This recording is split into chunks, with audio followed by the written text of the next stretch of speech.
My name is Alim Kamara. My company is called Storie. Always be positive and ignore negative things coming in your way. Go to the person next to you. What's a question you would want to ask me? Go.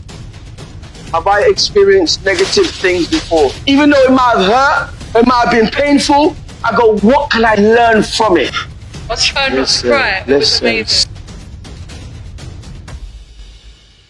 Let's say you don't know who you are. You say,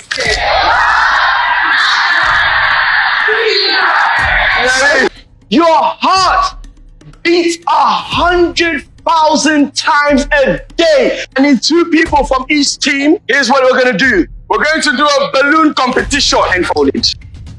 Go, done. I'm trying to get you to understand who you are. And that means when you come here, you don't have time to waste. That means when you're here, you gotta deliver, you gotta be focused. You're an incredible design. If somebody tells you you're not beautiful, don't listen to them because you're beautiful just the way you are. Stop being disrespectful to my parents and my teachers. Stop putting more effort than I was meant to. You do those 2 things alone, your life will change. You have a beautiful character. It means when you've done something that goes wrong, you're ready to apologize. Give my massive man a applause.